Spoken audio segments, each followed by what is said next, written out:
and welcome to another edition of We Stream, the official reaction channel of epic rap battles of history. If you're new to the channel, I am a musician. I make my own content. You should check it out. Lies! Lies! Won't believe a word of your lies! Watch out, your time is running out now! Can't stop the arrogance somehow! You blast the sand to make a blast home! Life brought the rock to come at your door! And that's the plug. So, today we are going to be taking a look at Jim Henson versus Stan Lee. This is a battle that I haven't seen in several years, but I do remember the main bits of it, but not like perfectly. So we're gonna be kind of doing a hodgepodge of reacting to the things I don't really remember, but more importantly, I've never watched this battle with the intent of breaking it down or understanding everything, and I know this is one of those battles that has a lot going on. So let's get into it. I know it's a long battle, so let's not waste any more time. What do we have today?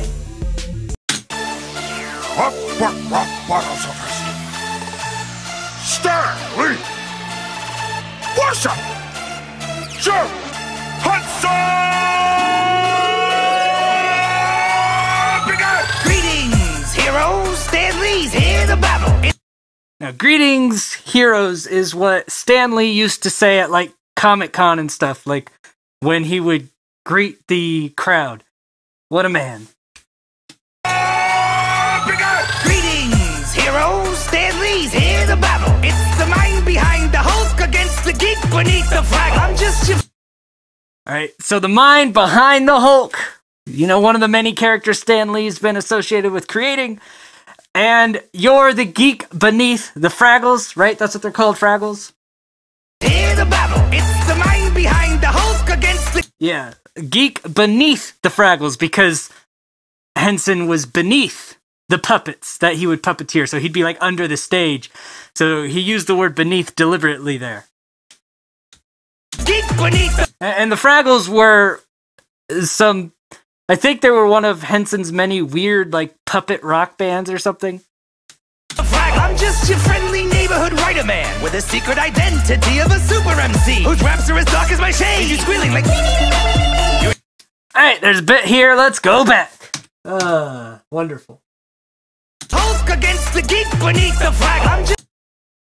I have to say, this beat, for me, is a little generic. I'm not a huge fan of it. Just getting that out there.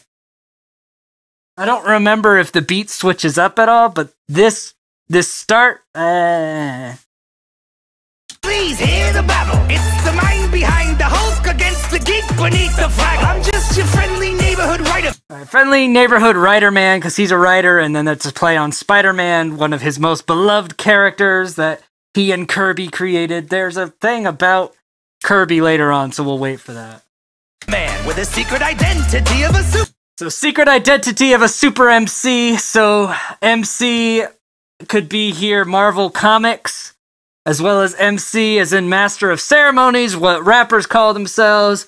It could also be interpreted for all of his identities that he takes on in cameos, or that he used to take on in cameos in Marvel movies. I'm still not used to referring to Stan Lee in the past tense. But there's about 3 different ways you could take secret identity of a super MC there. It's a flex bar, but... Super MC! And I think he's literally flexing during his flex bar. Nice touch. 60 big pages. Now with more Excelsior. Excelsior! Epic Comics Group and super awesome first issue. Okay, I just wanted to read all the little things. And it says from 1974. Whose raps are as dark as my shade. You squealing like... Rap as dark as my shade, so he's saying his rap is dark and intense, just like the glasses that Stan Lee always is wearing. Maybe that's where Nice Peter gets it, always wearing dark sunglasses everywhere. And leave you screaming like, me, me, me, me, because, you know, one of the little Muppets, the little me, me, me guy who's just afraid of everything in the science lab, you get it. Identity of a super MC whose raps are as dark as my shade. You squealing like... You're in trouble now, Jimmy, you dirty old hippie. Your beard needs a little bit of snip and skippy. Heck, that face on your neck ain't sexy. Your one pot sweetums, the other pot skexy. Alright, let's talk about it. Lots of stuff here. Fuck is my shade? You squealing like... You're in trouble now, Jimmy, you dirty old hippie. Alright. Trouble now, Jimmy, you dirty old hippie, because Jim Henson was very peace, love, beard, hippie kind of guy. Your beard needs a little bit of snicked. Your beard needs a little bit of snicked, because snicked is, which was just in a recent video we watched, it's the Wolverine sound when his claws come out. Just this week, we were watching Wolverine versus Kruger, and they had a reference to snicked. I guess they really like snicked on ERB. If I'm not mistaken, that's like a trademarked word by Marvel at this point, because they've used it so much on Wolverine. Okay, anyway. It's Skippy. Heck, that face on your neck ain't sexy. Right. He's talking about the beard. He's calling it a face on his neck beard. And... one part Sweetums, the other part Skex. Alright, one part Sweetums, the other part Skeksis. These are Jim Henson ugly puppet creatures. I think Skeksis is from the... what is it called? Crystal, whatever. That really nasty puppet movie where everything is horrifying. It's from that one.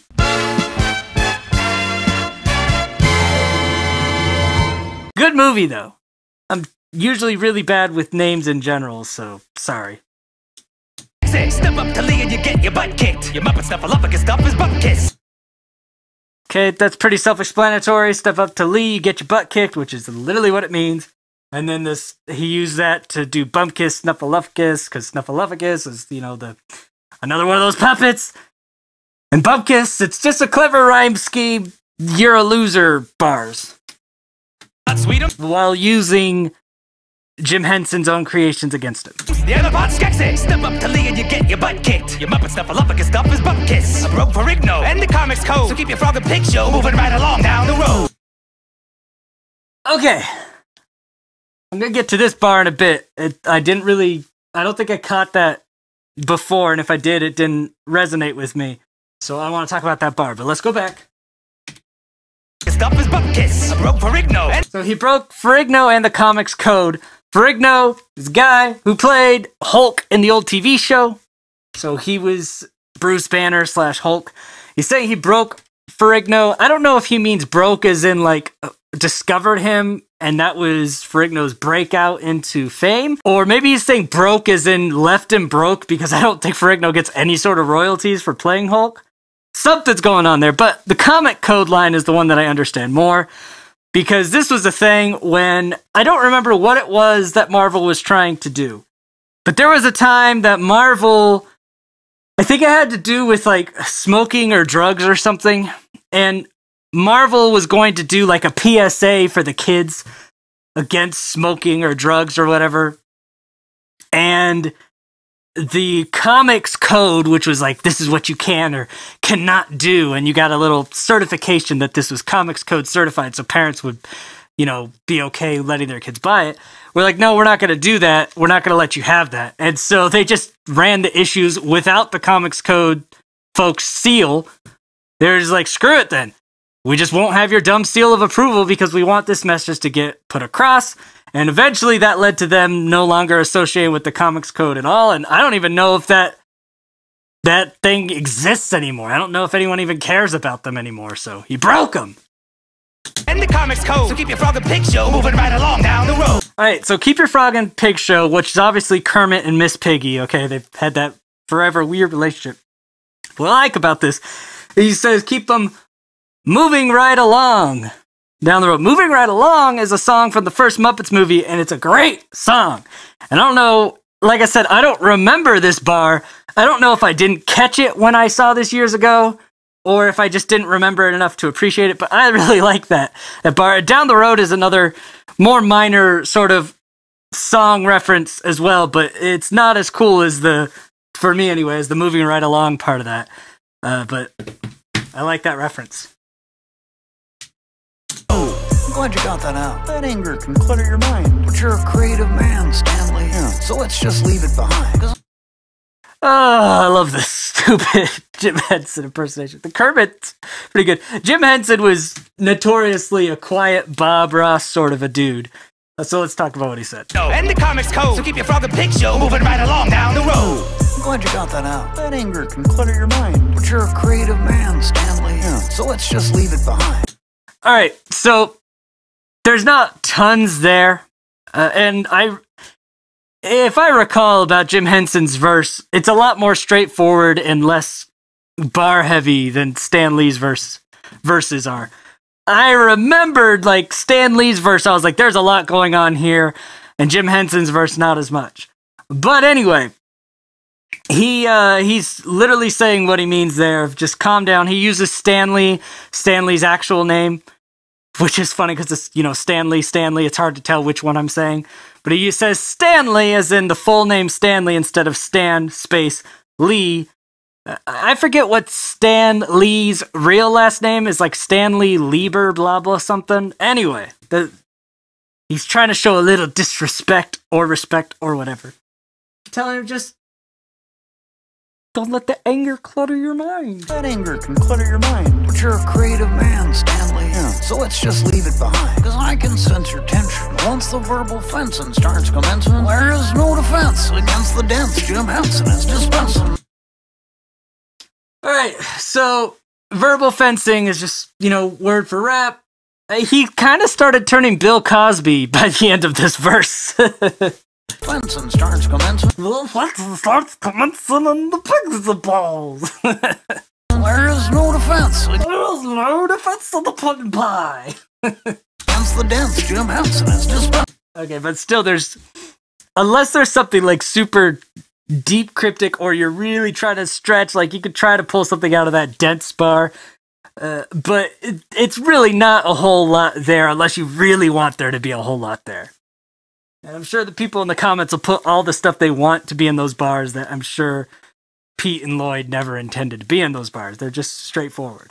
And I'm clenching all your strings like you're a puppet in suspension. This I remember because it always made me go, huh? Because Jim Henson didn't do puppets on strings very often. He was more of ventriloquism, where you have like a hand puppet, which is completely different. So this bar that's trying to be made to look cool, like I'm controlling you like I control my puppets, that's not even the way he controls his puppets. They should have gone more with, I'm going to put my hand so far up your ass, I'll talk for you. But they already kind of did that in Obama versus Mitt in one of the best ERB bars ever. Republicans need a puppet and you fed. Got their hands so far up your rear, call you Mitt. I don't know. The bar doesn't hit very well for me. Call your superhero friends in. Yeah, because you're going to need avenging. And then call your superhero friends in because you're going to need avenging, because avenge the death, the Avengers, you get it. Let me mention, I'm impressed by all the vision that it took for you to sign your name on all of Jack Kirby's comic books. Alright, so that's the best bar that Henson has in this, right? So, all the creativity it must have taken to sign your name on, Jack Kirby's comic books. It's really oversimplifying what happened. I've always gotten kind of annoyed at this rhetoric. Let's talk about what actually happens here. You have a group of guys that have a brainstorming session. They come up with character ideas. Then they come up with a general story. Then they have the artist draw that story. Then Stan Lee comes in, and Stan Lee's been involved in every stage up to this point aside from the drawing part, by the way. Stan Lee comes in, he's left with little action bubbles, and he fills out the text and what they're saying. So they're saying this, the sound effects, whatever else. So there's a general collaborative effort here.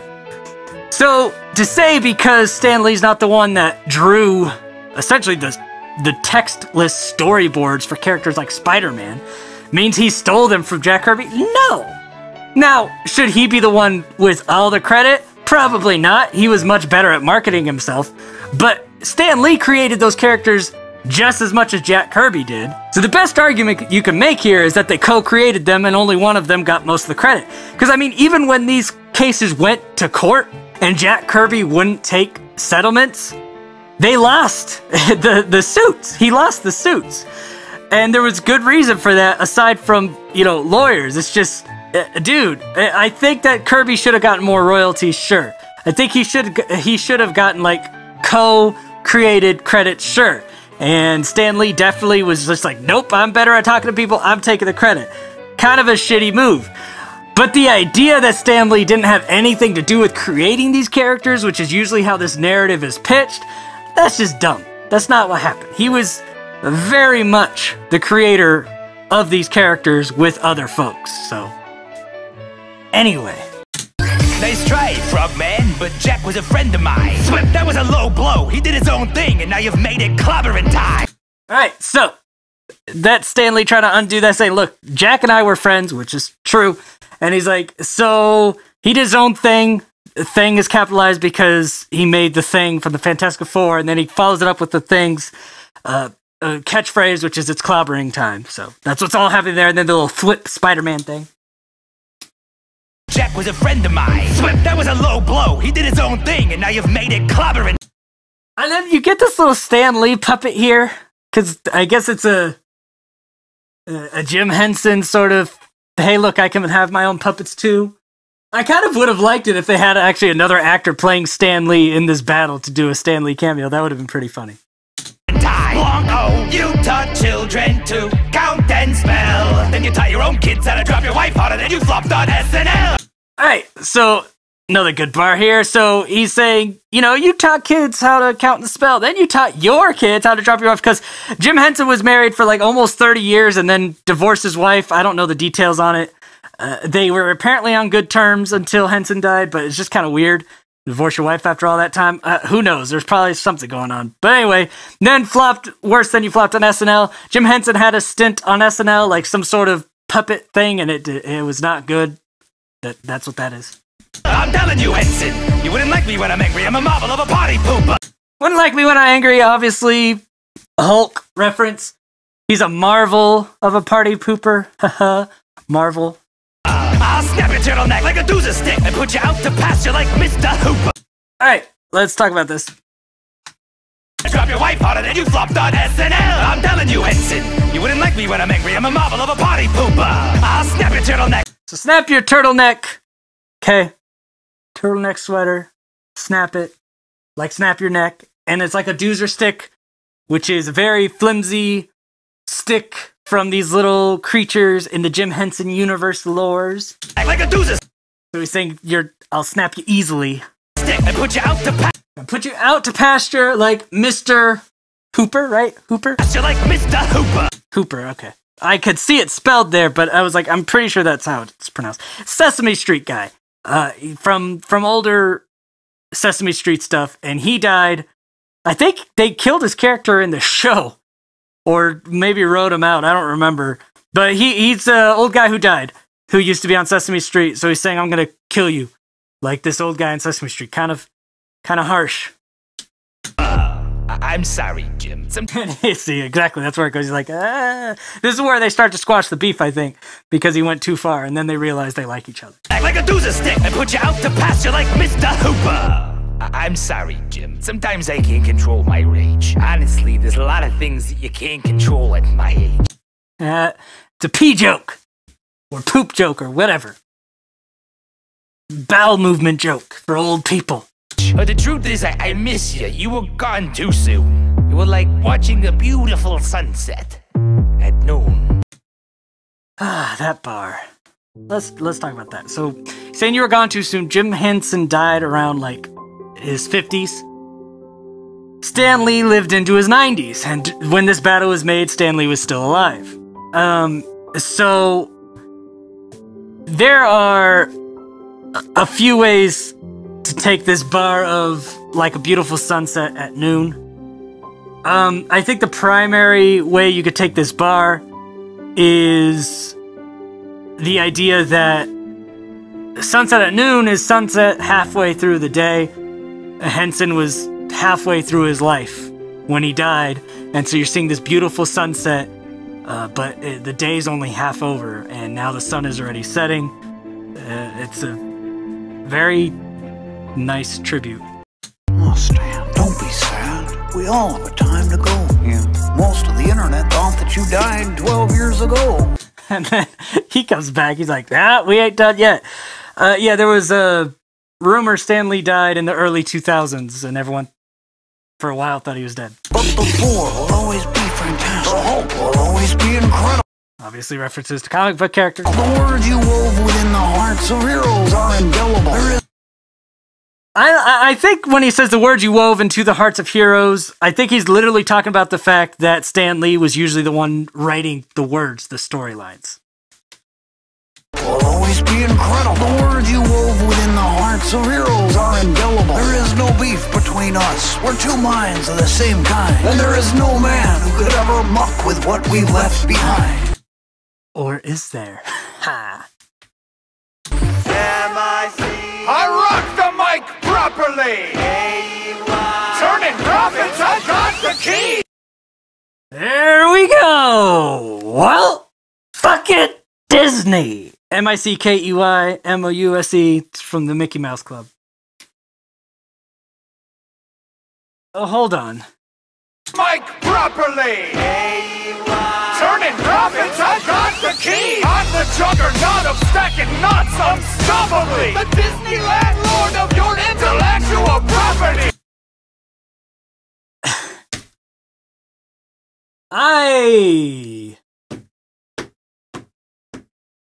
I'm about to stretch like Stretch Armstrong style. But this is, I told you when we started this, I wanted to see if I could find some stuff that maybe ERB was really trying to hide in here. This ominous entrance of Walt Disney and this verse, I remember most of this verse is just Disney essentially talking about how he's gonna turn their artistic creation into profit. It's a very ominous, evil sort of anti-Disney sort of verse, and I think ERB used to be owned by Disney. Maybe this came out afterwards, after they stopped being owned by Disney, and this was like them talking about it. I don't know. I'd have to look into it. But the way that he's coming into the scene in this dark setting, the beats changing, the fireworks kind of look really ominous and evil rather than normal Disney fireworks. And they're making him into such a villain. I've got to get to where this stretch is going. Hold on. I don't think it's likely that what I'm about to say was deliberate, because I don't see Nice Peter or Epic Lloyd as much for religious symbolism. However, I'm gonna go back to that somber bar. So he says, you were like watching a beautiful sunset at noon. A beautiful sunset at noon. Now, as someone who studied world religions in college, in apocalyptic times of Judeo-Christianity, there are a bunch of prophetic things saying that when the end times come, the sun will like extinguish itself at noon. Like in the middle of the day, the sun will set, and that is the sign of the end times and the Antichrist rising. So I am going to decide that that bar is not only a reference to Jim Henson dying in the middle of his prime, or in middle age, but also a reference that Disney and the Walt Disney Corporation is the literal coming of the Antichrist for those who are artistic. That is the stretch of the fucking day, but I am sticking with it. Don't at me. Like properly. Turning profits, I got the key. On the Turning profits, turn the key, get it? juggernaut of Cause Mickey, haha. stacking knots unstoppably. The Disneyland lord of your intellectual property. Disneyland, Lord, Landlord, Lord, Antichrist, Lord, anyway, of your intellectual property, cause landlords own your property. Disneyland is the park. Disneyland, Lord, property. You get what he did with the wordplay there. So get back to work. That's my time you're wasting. I didn't buy you for billions so you could play around debating. So now he's saying, no, make more content to make me money. I bought all of your crap. You belong to Disney, which means you stay busy cranking out magic and assembly line whimsy. This is straightforward, right? You work for Disney, assembly line whimsy. keep making people happy. It's the Disney way. Artists begging me to stop. I won't let them. Labor conditions in my show. I don't sweat them. Animation studios in Disney have long had a reputation for being sweatshops for animators, so that was a sweatshop joke. Don't sweat it. I'm powerful enough to make a mouse gigantic. Mice are small, but not when they're Disney mice. With only 3 circles, I dominate the planet. Yeah, you could draw 3 circles and almost everyone in the world recognizes it's Mickey Mouse. It's kind of insane. Oh, clearly, there's nobody near me. I'm owning this battle. In fact, I own this whole series. There you go, he owns the whole series, because Disney owned all of ERB. So I'm guessing this might have been made when ERB was still owned by Disney. Spicy. So hop on my steamboat, boys. But don't rock. I'll put a smile on your face and green in your pocket. Hop on my steamboat, boys, but don't rock it. So the very first Mickey Mouse cartoon, he was on a steamboat saying hop on, but don't rock it, because don't rock the boat. That's a big Disney thing. They try to be very safe. Whatever's the least offensive route is the route Disney will try to take, which isn't a terrible approach when you're trying to be family friendly and everything that Disney's supposed to stand for. But yeah, that's what he's talking about. Don't rock the boat, but hop on it. You'll be safe and insured when you're under my employ. Now look at it. Gaze upon my empire of joy. And he's saying, I'm gonna make you rich. Gaze on my empire of joy. You'll be nice and secured when you're owned by Disney. He's not wrong.